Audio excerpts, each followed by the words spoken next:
Namaste and welcome. I'm Pratim Ranjan Bose and you are watching my podcast Perspective. In this episode, I'll discuss the turmoil in Bangladesh.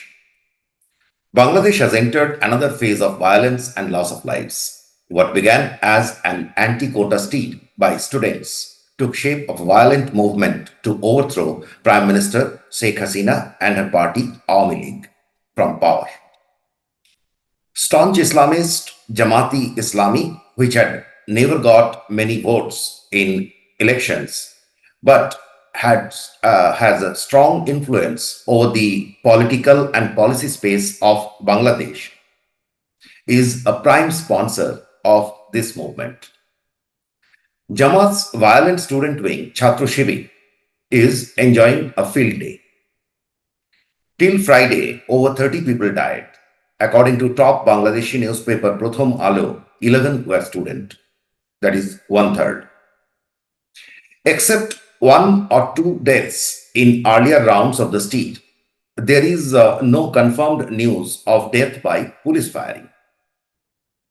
On Friday itself, 3 people died, all commoners, and had nothing to do with the protests. None were killed by the police.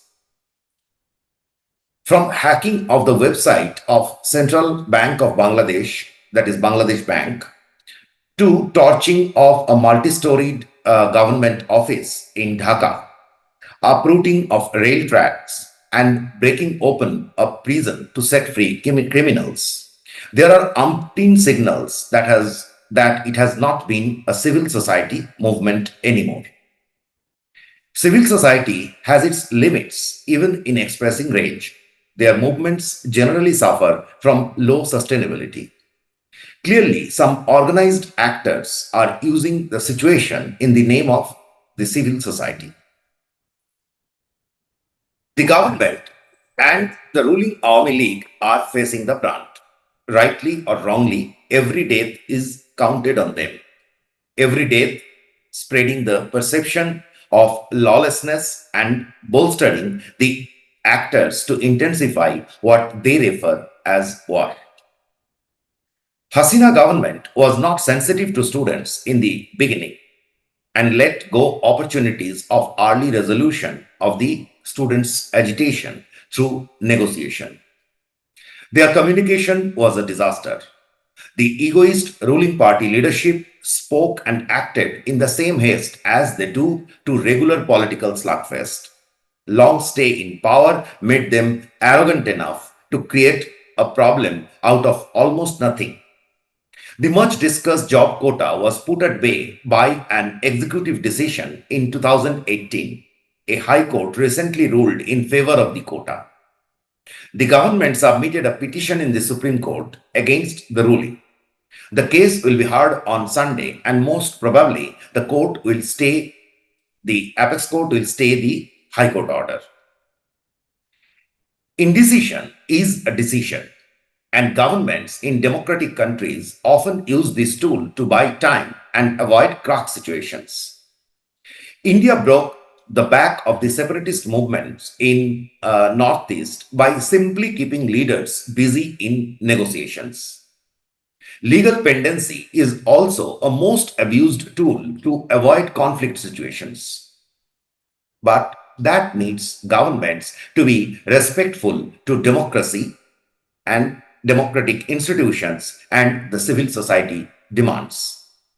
Such sentiments and sensibilities are surely lacking among the political class in Bangladesh.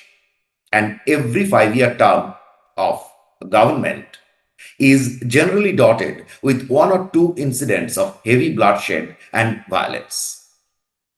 Though the country was born more than 50 years ago, the democratic run of Bangladesh was only 3 decades old, and that too was punctured by phases of military dictated interim governments.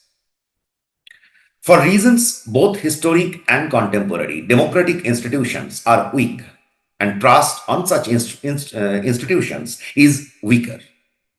There has not been much effort from Hasina, who is in power for fourth consecutive term since 2008 December, to restore faith in democracy.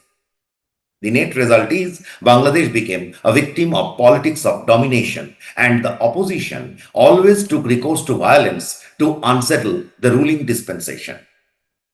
As a time tested script, the opposition used civil society as a shield. Those in power had rarely been respectful to the civil society movements. Naturally, it all boils down to deadly street fights, like the one we are witnessing now. As things stand now, Bangladesh is in a serious crux. The government imposed nationwide curfew from Saturday. Army is called in to enforce law and order. It means the power balance hinges on the army. Due to its complex past, common Bangladeshis are extremely fearful of the army.